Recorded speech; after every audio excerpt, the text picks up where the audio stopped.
Hello and welcome and namaste from New Delhi. You're watching DD India Newshour. I'm Gautam Roy. Coming up over the next 1 hour. External Affairs Minister Dr. S. Jaishankar has a flurry of meetings in Kuala Lumpur on the sidelines of the East Asia Summit, including with his Malaysian, US and New Zealand counterparts. Talks focus on bilateral ties and global issues.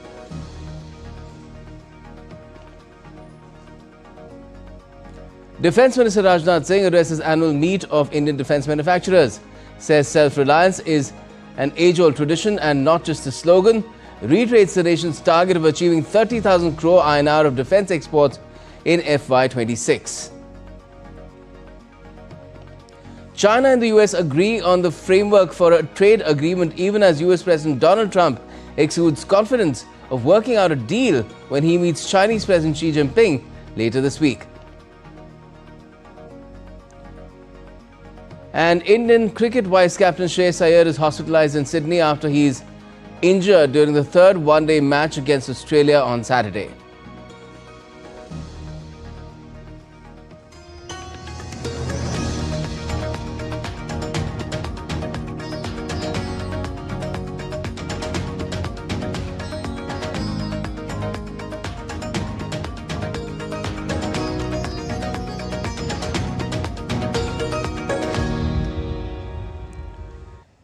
India's External Affairs Minister Dr. S. Jaishankar is in Kuala Lumpur to represent Prime Minister Narendra Modi at the 20th East Asia Summit. The summit is providing an opportunity to deliberate upon the challenges of peace, stability and prosperity in the Indo-Pacific region and also exchange views on regional and international developments. Apart from the ASEAN member states, East Asia Summit includes India, China, Japan, the Republic of Korea, Australia, New Zealand, Russia and the US.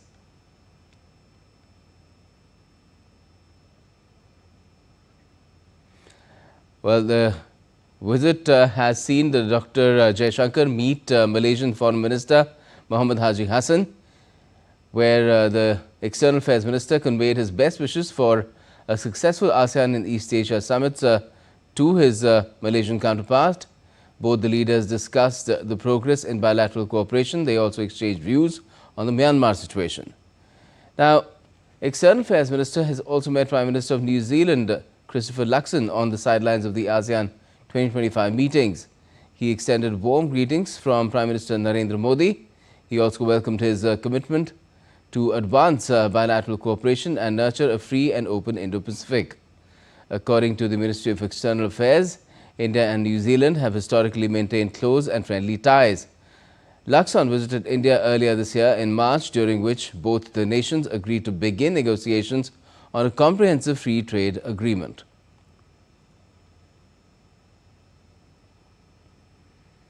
And prior to this meeting, Dr. Jaishankar also met US Secretary of State Marco Rubio this morning in KL amid ongoing trade negotiations. The Indian minister appreciated the discussion on the bilateral ties as well as regional and global issues. This marks the fourth in-person meeting between Dr. Jaishankar and Marco Rubio this year. Their last interaction took place in September on the sidelines of the 88th UN General Assembly session in New York. And joining us live from the newsroom on the External Affairs Minister's visit to Kuala Lumpur is DD India's Jessica Taneja. Well, good afternoon to you, Jessica. What has been the major thrust of Dr. Jaishankar's engagement so far? Has it largely been on trade? Well, it certainly has, and you see the kind of initiatives that India has taken when it comes to strengthening relationship with ASEAN, right from 1992 when the first relationship was established with ASEAN nations, to this day where India talks about further enhancement and cooperation in not just trade but also various other sectors. And if you look at the developments in the last 24 hours with the External Affairs Dr. S. Jaishankar's meetings with his counterparts that included the ones you mentioned, and also his Thai counterpart, the Singapore counterpart Vivek Balakrishnan, as well as meeting with Marco Rubio, the Secretary of State of the United States. So overall, it has been an action-packed day for the External Affairs Minister, trying to promote India and its trade and its outreach towards ASEAN nations, and also calling for a review of the India and ASEAN free trade agreement. So certainly there were important elements in terms of his engagements when it comes to ASEAN nations, and also highlighting the importance that India gives to ASEAN, which perhaps was something that the Indian administration has worked upon over the last decade. Certainly, Jaishankar. And how has the India-ASEAN relationship progressed so far? And would India's recent improvement in ties with China have a bearing on its future course as well?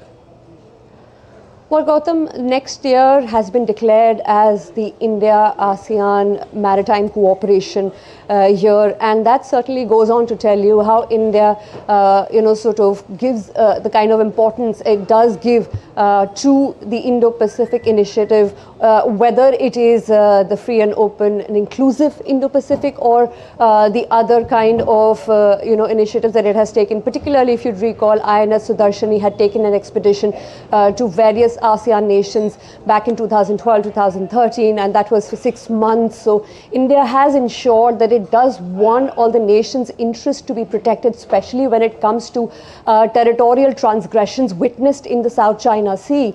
And with China's presence at both the ASEAN as well as the East Asia Summit, there are also, instances where you sort of would want further to know what the negotiations between the United States and China have come to, and particularly how India sees this kind of engagement and what impact will it brace for in the coming future. All right. We'll wait and see if the External Affairs Minister has any further meetings as well, particularly the one with China could, if one is scheduled or one gets scheduled, would be quite important. Thanks a lot for joining us for the moment, Jessica Taneja. Now, Canadian Prime Minister Mark Carney has met Malaysian Prime Minister Anwar Ibrahim on the sidelines of the ASEAN Summit as well in Kuala Lumpur. Both leaders discussed expanding bilateral cooperation in trade, education and energy sectors. During the meeting, Anwar Ibrahim expressed gratitude for Canada's partnership, emphasizing the strong performance of petrol and gas trade. Canadian Prime Minister reciprocated the sentiment, highlighting Canada's intent to deepen ties with Malaysia in various sectors, including energy, education and aerospace. He also commended Anwar's commitment to peace and multilateralism, particularly in relation to ASEAN's enlargement and the resolution of the Cambodia-Thailand border dispute. Meaning of friendship and defense of justice and freedom. But on our trade and investments, other than of course Petronas is doing extremely well. Thank you again. They're very happy. We gave last week's report. It's doing extremely well. But I think we need to expand to more areas. Our intent is to grow it significantly in education. All aspects of energy, and we have much to discuss there, in aerospace and beyond. I would also like to take this opportunity to salute your commitments to peace. The agreement on the border dispute between Cambodia and Thailand is significant. India's Commerce and Industry Minister Piyush Goyal is beginning his two-day Brussels visit from today, during which he will hold high-level discussions with Executive Vice President and European Commissioner for Trade of the European Union, Maroš Šefčovič. The visit comes at a crucial stage in the ongoing India-EU Free Trade Agreement negotiations, as both the sides intensify efforts to conclude a comprehensive, balanced and mutually beneficial trade agreement at the earliest. Building on the momentum generated by the 14th round of negotiations held earlier this month, the minister's visit aims to provide strategic direction and political impetus to the talks. The discussions are expected to cover key areas of the proposed FTA, including market access, non-tariff measures and regulatory cooperation. The visit will also serve to review progress achieved so far and to identify areas requiring further convergence. And at the same time, a delegation of the European Parliament Trade Committee is also visiting New Delhi starting today to enhance mutual understanding amid intensive trade negotiations between the EU and India. The main objective of the three-day visit is to contribute to increasing mutual understanding amid intensive trade negotiations between the two sides. The mission is timely, taking place just a few months ahead of the deadline to conclude negotiations for an FTA by the end of this year. The INTA members will hold various meetings at both ministerial and parliamentary levels. Direct flights between India and China have officially resumed after a hiatus of over 5 years. Indigo's A320 aircraft from Kolkata landed in southern Chinese city of Guangzhou on Monday. Indigo will undertake daily non-stop flights between the two locations. Guangzhou in southern China is well known as an important global business hub for manufacturing and export logistics. The resumption of connectivity from India caters to the growing demand for passenger and cargo movement between India and China, unlocking new opportunities for trade, investment and tourism.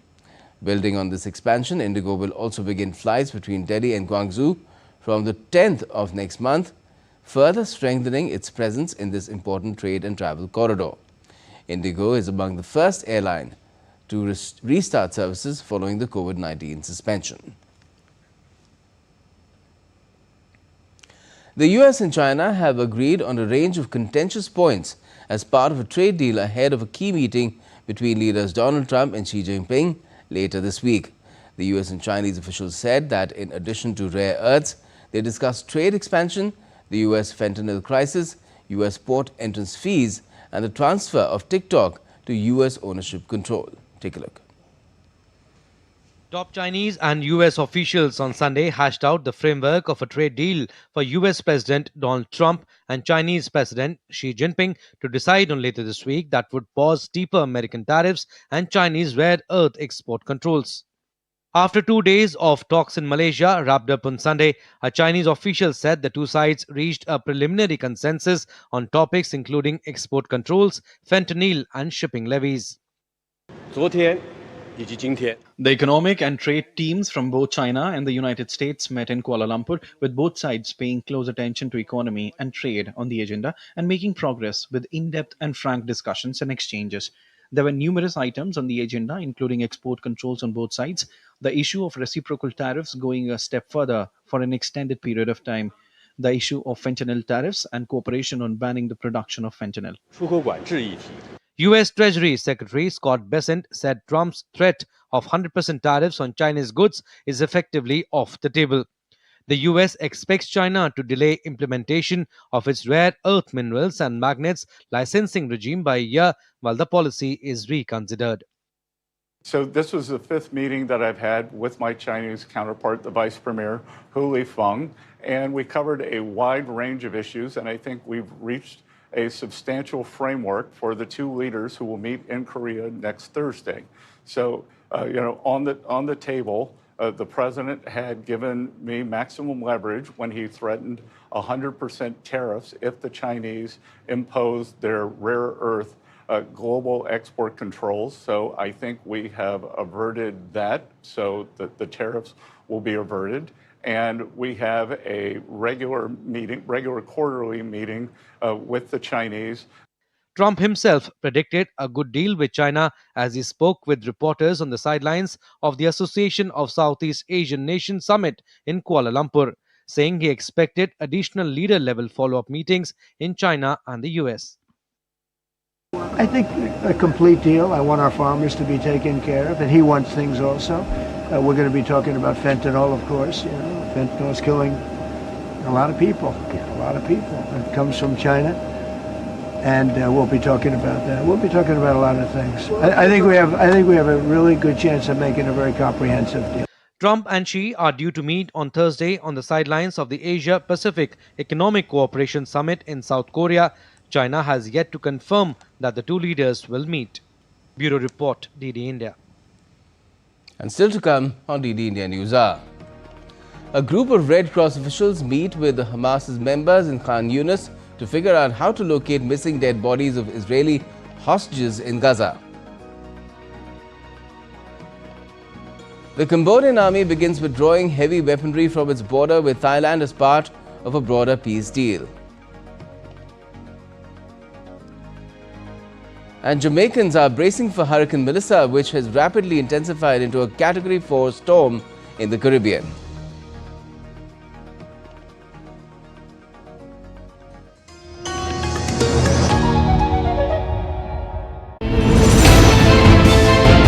geopolitics and trade deals.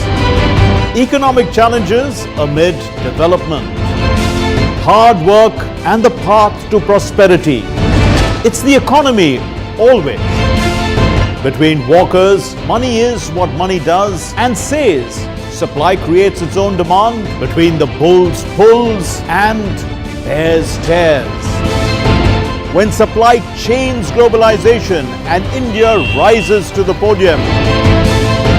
We'll get you centered with the economic brief at 8 p.m. every Thursday on DD India.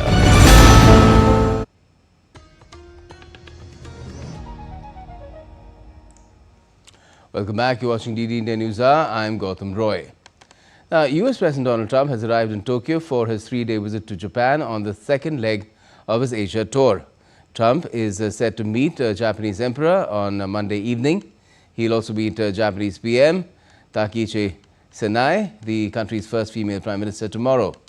The meeting is considered to be a major diplomatic test for Takaichi, who assumed office on the 21st of this month. The two leaders are expected to focus on strengthening Japan-US alliance and addressing key security concerns. In addition to meeting Takaichi, Trump is also scheduled to meet, as I mentioned, Emperor Naruhito. Now, Donald Trump's stop in Tokyo follows his participation in the ASEAN Leaders Summit in Kuala Lumpur in Malaysia as part of his 3-nation Asian tour. Brazil's President Luiz Inácio Lula da Silva said he had a positive meeting on Sunday with US President Trump, and their respective teams will start immediately to discuss tariffs and other matters. Trump and Lula spoke on the sidelines of the ASEAN Summit in Kuala Lumpur in a meeting to overcome tensions between Brazil and the US after Trump increased tariffs on US imports of most Brazilian goods to 50% from 10% in August. Ahead of the meeting, Trump said he could reach some agreements with Lula. Lula previously described the tariff hike as a mistake, citing a $410 billion US dollar trade surplus with Brazil over 15 years. Brazil's Foreign Minister Mauro Vieira said negotiations will start immediately to work on solutions. According to the statement by the US Navy, an MH-60R Seahawk helicopter and an F/A-18F Super Hornet fighter jet assigned to the USS Nimitz crashed during routine operations in the South China Sea, with all 5 crew members safely recovered by search and rescue teams. The statement mentioned that the helicopter crashed at approximately 2:45 p.m. local time, that's 6:45 hours GMT. 3 crew members were rescued by Carrier Strike Group 11 personnel. A separate incident at 3:15 p.m. local time, that's 7:15 GMT, involved the Super Hornet flown by Strike Fighter Squadron 22, which also crashed during operations. Both pilots ejected safely and were recovered.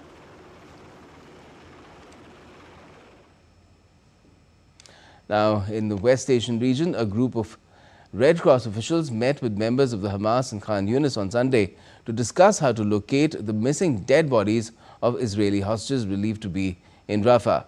Now, this came after Israel permitted Red Cross and Egyptian teams to search for the bodies of deceased hostages beyond the yellow line. That is demarcating the Israel military's pullback in the Gaza Strip. This is a major reversal of a policy of barring entry to foreign forces by Israel.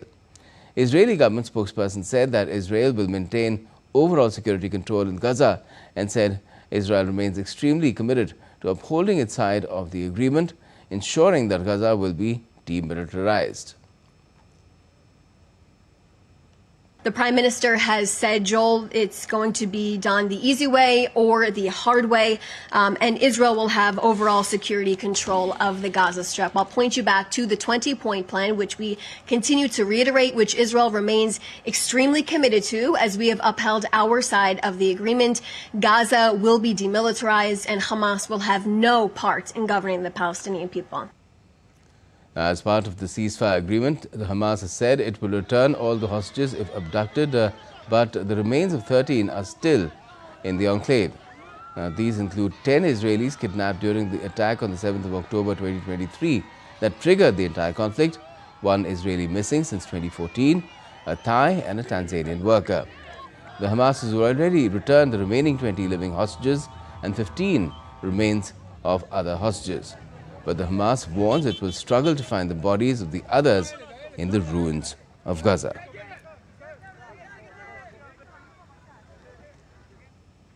And Israel insisted on Sunday that it will maintain control of security inside Gaza despite signing up to the US-brokered ceasefire that foresees the deployment of an international security force. The United States and allies have set up a truce monitoring center in southern Israel, the Civil Military Coordination Center, and dispatched a string of top officials from President Trump's administration to promote the ceasefire. But Israel opposes any role for its regional rival Turkey. In fact, Israel has withdrawn its forces within Gaza to the Yellow Line, but remains in control of more than half the territory, and it approves every UN aid convoy going through its borders and has carried out at least 2 strikes since the ceasefire. Prime Minister Benjamin Netanyahu told ministers on Sunday that Israel would decide for itself where and when to strike its foes and which countries would be allowed to send troops to police the truce. We control our own security, and we have made clear that in regard to international forces, Israel will determine which forces are unacceptable to us. And that is how we act and will continue to act. This is, of course, accepted by the United States as well, as its most senior representatives made clear in recent days. Israel is an independent state. We will defend ourselves by ourselves, and we will continue to control our fate. Now on to the other significant theatre of conflict raging across the world. Russia's defense ministry has said on Monday it downed 193 Ukrainian drones overnight, with local authorities reporting 1 person killed and 5 others injured in the attack.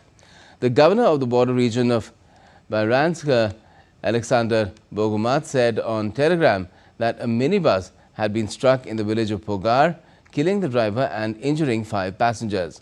Russian forces in total downed 47 drones in Bryansk, which borders Ukraine, as well as 40 in the Moscow region, with most of those headed towards the capital, according to the defense ministry. Russian aviation watchdog Rosaviatsia said that 2 of Moscow's 4 airports, the Domodedovo airport and the smaller Zhukovsky airport, were briefly closed for safety reasons. And Donald Trump said on Monday the announcement by his Russian counterpart Vladimir Putin of a nuclear-powered cruise missile test was not appropriate. Earlier on Sunday, Russia successfully tested its nuclear-powered Burevestnik cruise missile, a nuclear-capable weapon Moscow says can evade any defense system and will move towards deploying that weapon. Russia's top general Valery Gerasimov, chief of the General Staff of Russia's armed forces, told Vladimir Putin that the missile traveled 14,000 kilometers and was in the air for about 15 hours when it was tested on the 21st of this month. Argentine President Javier Milei's party cruised to victory in the midterm legislative elections as voters overwhelmingly backed his free market reforms and deep austerity measures.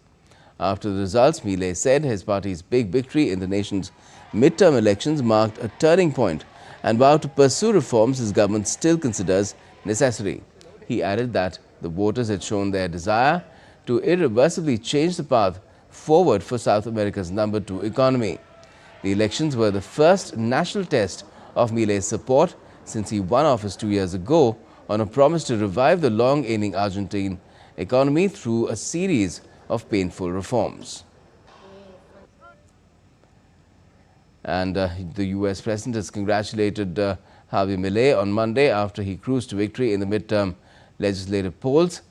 On his Truth social media post, Trump said, and I quote, "Congratulations to President Javier Milei on his landslide victory in Argentina. He is doing a wonderful job. Our confidence in him was justified by the people of Argentina." To support Milei, the Trump administration offered a bailout potentially worth $40 billion, including a $20 billion currency swap that is already signed and a proposed $20 billion debt investment facility. In other global updates, amid rising tensions between the US and Venezuela, a US Navy destroyer docked in Trinidad and Tobago's capital on Sunday to conduct joint military training with the Trinidad and Tobago Defence Forces. The US Embassy in Trinidad and Tobago said in a statement the ship would moor in Port of Spain from the 26th to the 30th of October as part of the long-standing cooperation between the United States and the Southern Caribbean nation. The guided missile destroyer USS Gravely is in addition to the aircraft carrier USS Gerald R. Ford, which is moving closer to Venezuela. And Venezuela on Sunday on its part condemned what it said was a military provocation by neighboring Trinidad and Tobago in coordination with the US Central Intelligence Agency aimed at spurring a full military confrontation with the Latin American nation. Meanwhile, President Maduro has called the deployment of warships an attempt by the US government to invent a new eternal war against Venezuela. In Europe, thousands of people rallied in Sevilla on Sunday, expressing outrage over a healthcare scandal in Andalusia, where regional authorities failed to inform over 2,000 women about their breast cancer screening results. The demonstration highlighted public frustration with the mishandling of critical health information. The gathering was organized by the Amama Association, a group of women affected by breast cancer in Andalusia, who were the first to expose the healthcare scandal. Earlier in October, Conservative-run Andalusian government admitted that around 2,300 women hadn't been informed of the results of mammograms carried out in public hospitals since 2022.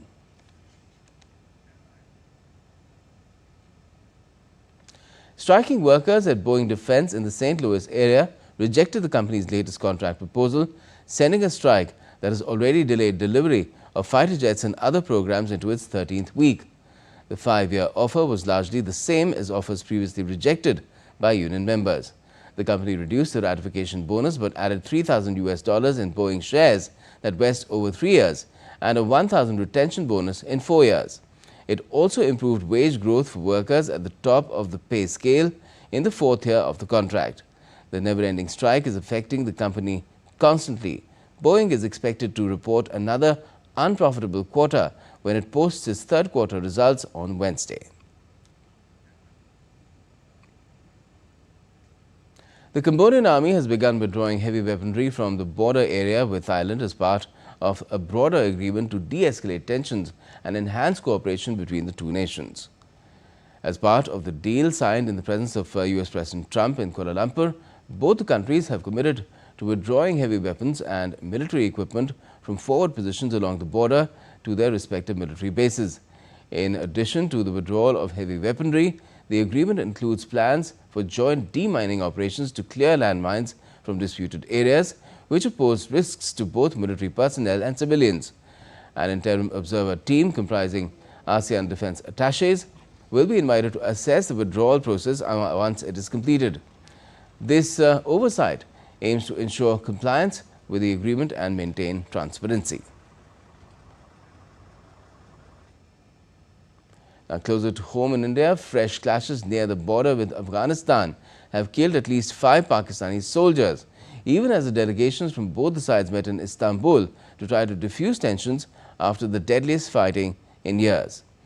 Afghanistan's Taliban government is yet to repost on the latest clashes, but has repeatedly rejected accusations of harboring armed fighters and instead accused Pakistan of violating Afghan sovereignty with airstrikes. Meanwhile, delegations from both the countries arrived in Istanbul in Turkey on Saturday for talks aimed at preventing a return to full-scale conflict. The meeting comes days after Qatar and Turkey brokered a ceasefire in Doha to halt the most serious border fighting since the Taliban takeover of Kabul in 2021. The violence earlier this month killed dozens and wounded hundreds.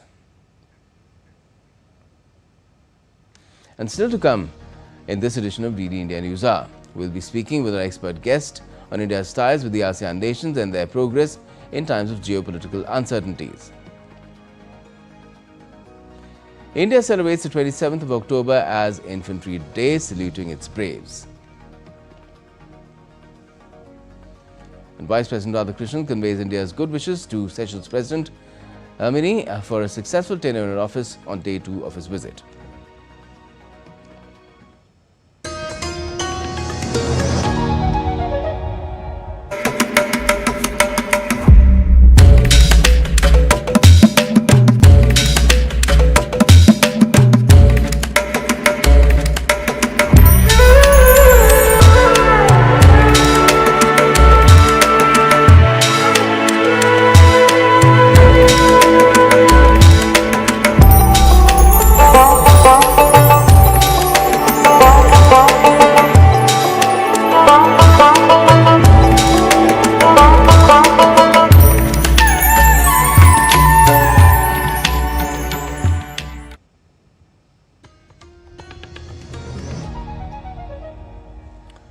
back. You're watching DD India Newshour. I'm Gautam Roy, and before we go any further, another look at our top stories. External Affairs Minister Dr. S. Jaishankar has a flurry of meetings in Kuala Lumpur on the sidelines of the East Asia Summit, including with his Malaysian, US and New Zealand counterparts. Talks focus on bilateral ties and global issues. Defence Minister Rajnath Singh addressed his annual meet of Indian defence manufacturers. Says self-reliance is age-old tradition and not slogan. Reiterates the nation's target of achieving 30,000 crore Indian rupees of defence exports in FY26. China and the US agree on a framework for a trade agreement, even as US President Donald Trump exudes confidence of working out a deal when he meets Chinese counterpart Xi Jinping later this week. And India's cricket vice-captain Shreyas Iyer is hospitalized in Sydney after he was injured during the third one-day match against Australia on Saturday.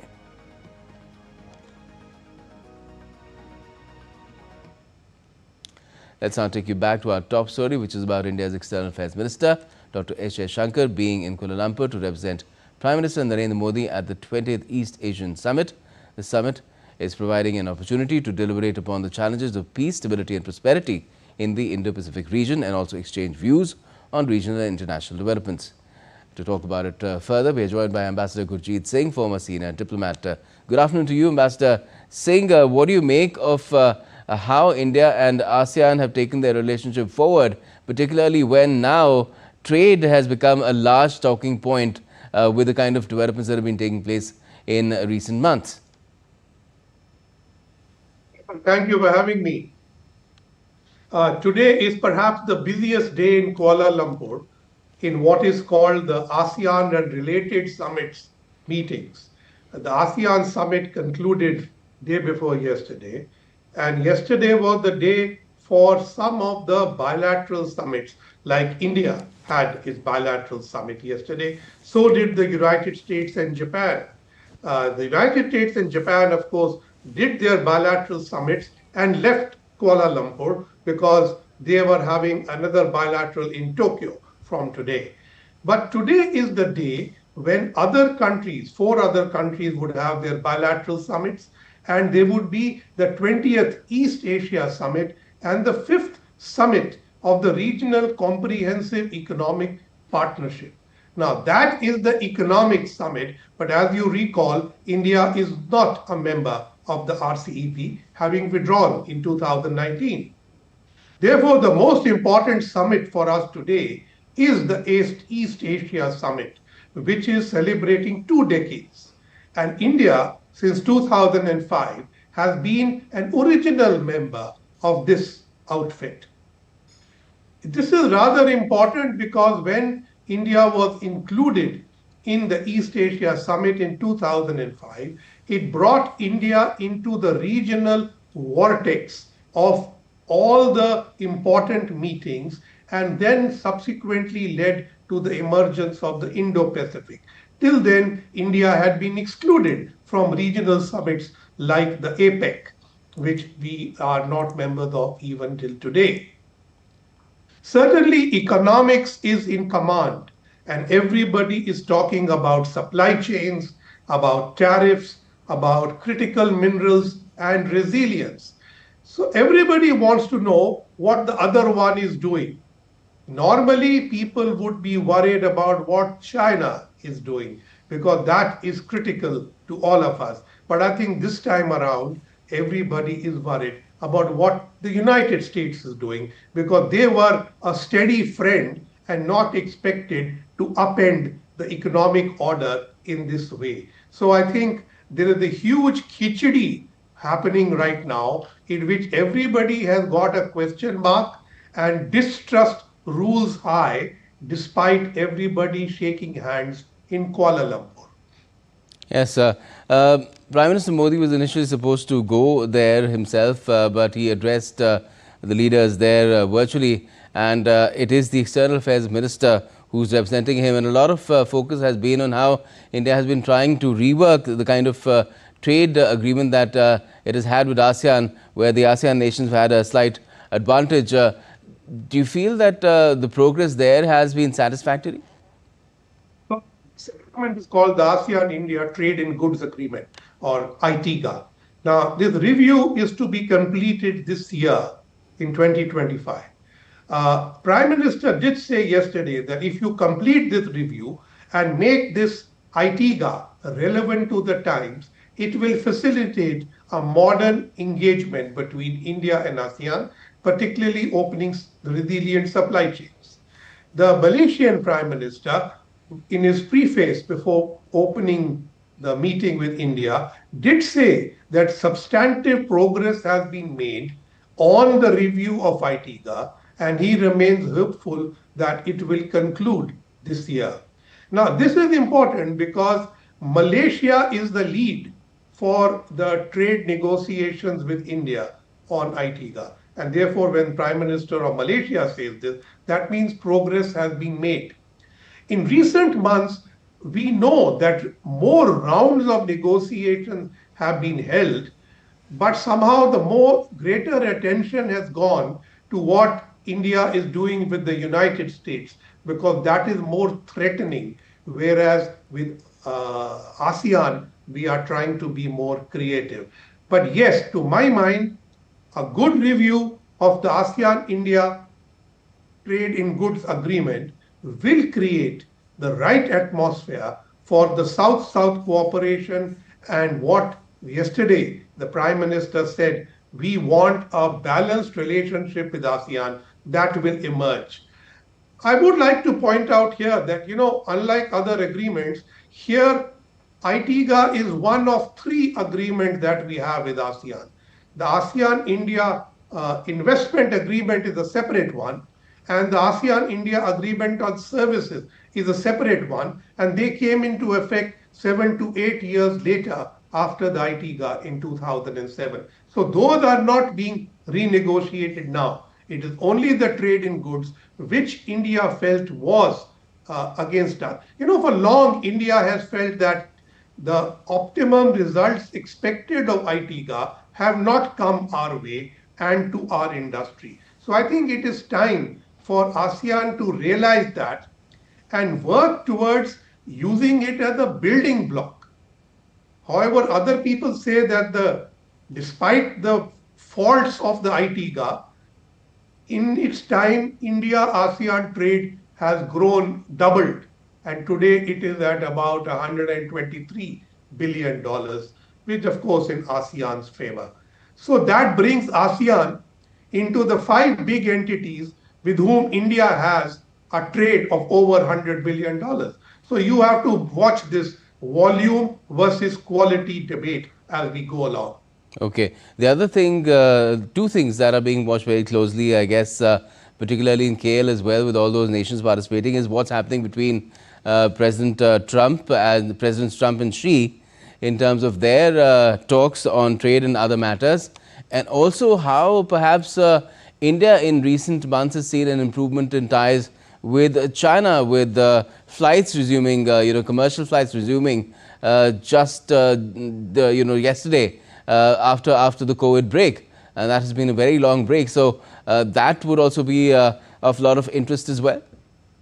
There have been incremental improvements in restoring India-China ties to vitality. I don't think we are there yet, but yes, flights have now resumed after a hiatus of 5 years. But I did not see Dr. Jaishankar meeting his Chinese counterpart in Kuala Lumpur. That I have not seen. There is no other occasion because India is not going to the APEC summit. But neither did Trump meet the Chinese premier in Kuala Lumpur. The Chinese divide who represents them. To EAS, always the Chinese premier comes, whereas President Xi always goes to APEC. So President Trump is hoping to meet President Xi in Korea for APEC, whereas this occasion in KL was used by his economic team to meet with the Chinese Commerce Minister and try and work out issues revolving around TikTok, revolving around rare earths, revolving around soybeans, and the whole question of tariffs and sanctions on either side. I have seen separate statements by the American and Chinese delegates, saying they have made progress. But is this enough progress for President Xi to agree to meet President Trump in South Korea, on which President Trump seems to have staked the entire success of his visit to this region? Right. Well, that still remains a question. The Americans have very clearly said that the meeting is happening, but the Chinese have not. So that's where things are at the moment. Let's leave it there and see what comes next. Thanks a lot for joining us for the moment, Ambassador. Thank you for having me. Now, a group of probationers from the 77 RR 2024 batch of the Indian Police Service called on President Draupadi Murmu at Rashtrapati Bhavan. Addressing the IPS probationers, the President said that Indian Police has made immense contribution in preserving and strengthening the unity of the nation. She also said that a future-ready police force led by young officers will play a major role in the making of Viksit Bharat. The Indian Police Service has made immense contribution in preserving and strengthening the unity of the country shaped by Sardar Vallabhbhai Patel. The IPS, along with other All India services, has been instrumental in holding our federal structure together and strengthening the unity and integrity of the nation. Officers of the IPS work with a national perspective wherever they are posted. India's Vice President C.P. Radhakrishnan called on Seychelles President Dr. Patrick Herminy today on the second day of his visit to the East African country. The Vice President conveyed his wishes to President Herminy for a fruitful and successful tenure. The two leaders discussed ways to strengthen India-Seychelles bilateral partnership and reaffirmed shared vision for peace, stability and prosperity in the Indian Ocean region and the global south.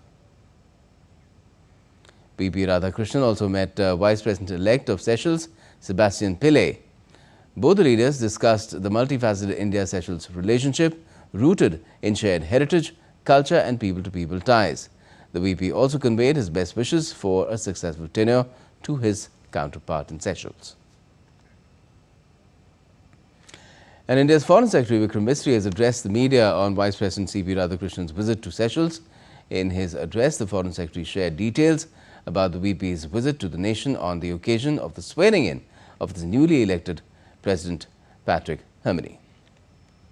The Honorable Vice President of India, Shri C.P. Radhakrishnan, is on a visit to Seychelles on the occasion of the swearing-in ceremony of the newly elected President, Dr. Patrick Herminy. The Vice President arrived in Seychelles yesterday afternoon. He began his program by addressing a gathering of the Indian origin community here in Seychelles, and subsequently attended the swearing-in ceremony of the newly elected president. This morning, Vice President called on the newly sworn-in President, Dr. Herminy, and conveyed to him greetings and good wishes from the people and government of India.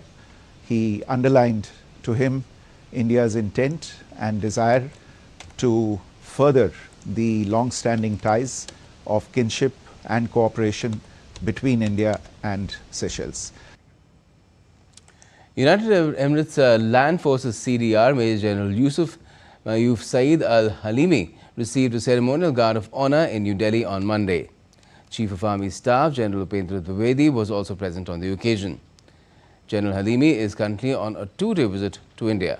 India and the UAE signed a Comprehensive Economic Partnership Agreement, or CEPA, in 2022 after 88 days of negotiations. The agreement has become a template for similar trade pacts the UAE has since signed with many other nations. India is one of the UAE's largest trading partners, and Indian citizens make up the largest community in the Gulf state, outnumbering Emiratis. Many work in sectors which are the backbone of the UAE economy.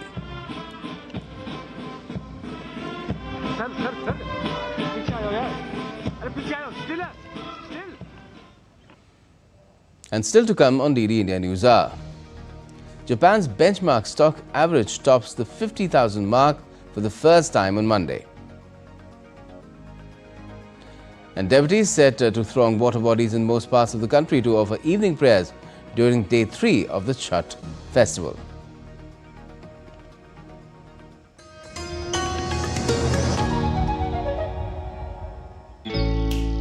Jharkhand will mesmerize you with majestic nature, rich heritage and colorful culture. Hello. Johar. It fits perfectly. Thank you. Full workout हो गया. Ready?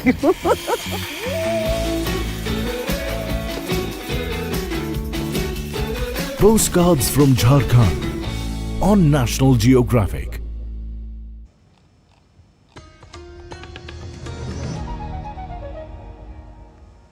Welcome back. You're watching DD India Newshour. I'm Gautam Roy. India's Defence Minister Rajnath Singh attended the annual meet of Society of Indian Defence Manufacturers in the national capital. Addressing the event, Defence Minister noted that the SIDM has made significant contributions in policy advocacy and various reforms in the sector, highlighting its efforts to build cooperation between Indian armed forces and the industry. The minister also said that India's defence vision is firmly rooted in the principle of self-reliance or Atmanirbharta, highlighting that it's just not a slogan for the government, but rather a modern form of India's own ancient tradition.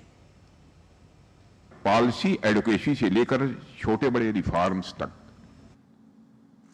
हर जगह हमें SIDM का contribution देखने को मिलता है, हर जगह देखने को मिलता है। रक्षा मंत्रालय के साथ मिलकर एसआईडीएम ने defence acquisition procedure 2020, defence procurement manual 2025, defence production and export promotion policy और पॉजिटिव इंडिजनाइजेशन लिस्ट जैसे कई इंपॉर्टेंट रिफॉर्म्स को शेप देने में बहुत ही महत्वपूर्ण भूमिका निभाई है। एसआईडीएम ने इंडियन आर्मी, नेवी और एयरफोर्स के साथ कई स्ट्रेटेजिक एमओयूज भी के माध्यम से इंडस्ट्री और आर्म फोर्सेज के बीच एक महत्वपूर्ण सहयोग भी स्थापित किया है। आत्मनिर्भरता का जो विचार है वो हमारी गवर्नमेंट के लिए सिर्फ एक स्लोगन नहीं है, बल्कि भारत की ही पुरानी परंपरा का एक आधुनिक स्वरूप है। इतिहास में एक समय ऐसा भी था जब लगभग हमारा हर गांव अपने आप में इंडस्ट्री था।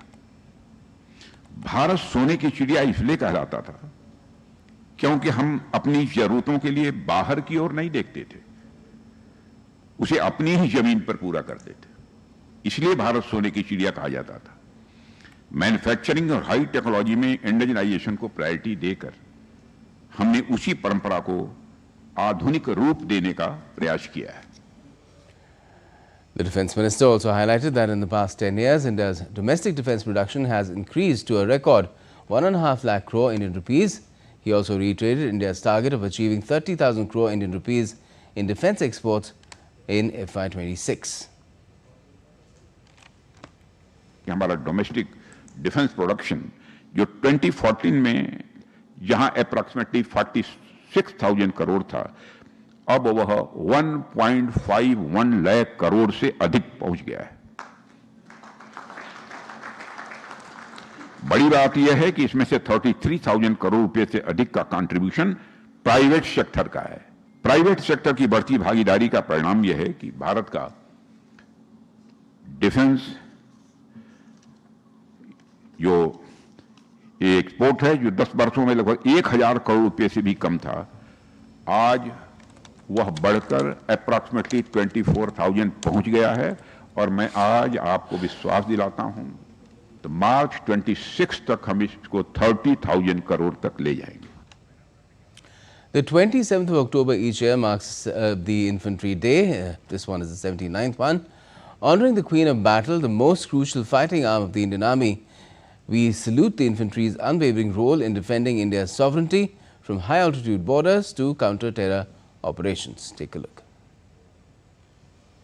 On October 27th, we commemorate Infantry Day, honoring the Queen of Battle, the largest and most crucial fighting arm of the Indian Army. The day marks a unique historical turning point. October 27th, 1947. Just after the instrument of accession was signed, infantrymen were the first to land at Srinagar airfield. led by the brave Lieutenant Colonel Diwan Ranjit Rai, they fiercely pushed back the Pakistan-backed tribal invaders who aimed to seize Srinagar. Lieutenant Colonel Rai was martyred near Baramulla, but his action saved the state. This operation was the first military action of independent India, setting the standard for courage, dedication, and sacrifice. As the nation commemorates the 79th Infantry Day in 2025, we salute the steadfast infantry for safeguarding India's sovereignty.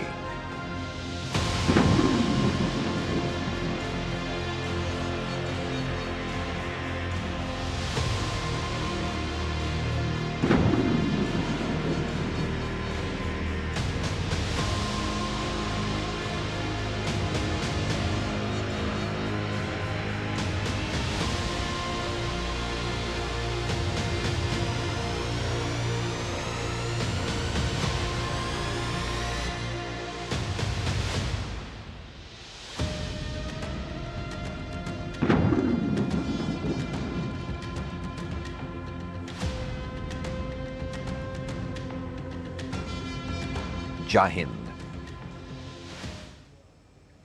Jamaica is bracing for Hurricane Melissa as residents stock up on supplies and board up windows. Hurricane Melissa has developed into a Category 4 hurricane and is expected to strengthen as it heads towards Jamaica.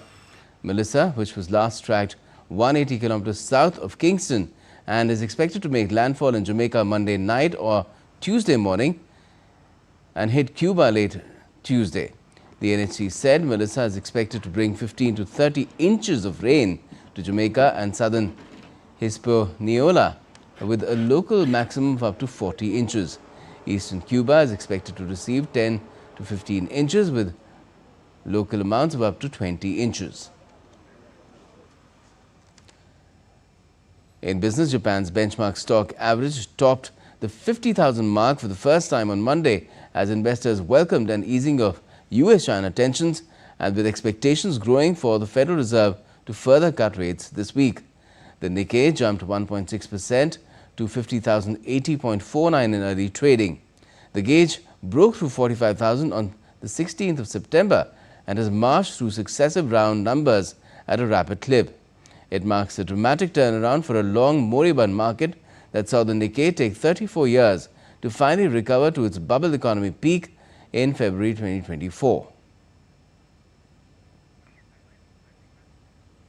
In sports, India's vice captain Shreyas Iyer has been admitted to a hospital in Sydney after he was injured during the third one-day match against Australia on Saturday. The 31-year-old took a splendid catch running backwards to dismiss Alex Carey, but in the process he sustained a ribcage injury and was rushed to the hospital soon after returning to the dressing room. India's Cricket Board (BCCI) has updated his medical condition. The statement said, and I quote, "He is under treatment, medically stable and recovering well." The BCCI medical team, in consultation with the specialists in Sydney and India, is closely monitoring his injury status. The Indian team doctor will remain in Sydney with Shreyas to evaluate his day-to-day progress. Unquote. Now, Shreyas Iyer is not part of India's T20 squad, which will play a 5-match series against Australia beginning Wednesday. India is observing Vigilance Awareness Week starting today. On the occasion, Central Vigilance Commissioner Praveen Kumar Srivastava and Vigilance Commissioner A.S. Rajiv administered the pledge to officials at the CVC headquarters in New Delhi on Monday. I believe that corruption has been one of the major obstacles to economic, political and social progress of our country. I believe that all stakeholders, such as government, citizens, and private sector, need to work together to eradicate corruption. I realize that every citizen should be vigilant and commit to highest standards of honesty and integrity at all times and support the fight against corruption. I therefore pledge to follow probity and rule of law in all walks of life, to neither take nor offer bribe, to perform all tasks in an honest and transparent manner, to act in public interest, to lead by example, exhibiting Fade out karo. Ho gaya. in personal behavior, to report any incident of corruption to the appropriate agency. I believe. Well, today is Sandhya Arghya, the most significant day of the festival of Chhath. Devotees offer Arghya, that means offering prayers and water to the setting sun, expressing gratitude to the sun god for sustaining life and seeking blessings for families' well-being. The sight of devotees standing in water, singing folk songs and praying together reflects faith, purity and community spirit. And that's all we have for this edition of DD India News Hour. But for those on the go, you can always tune in to DD India through its app as well, and we will tell you how to download it too in the due course of the day. But for the moment, thanks for watching.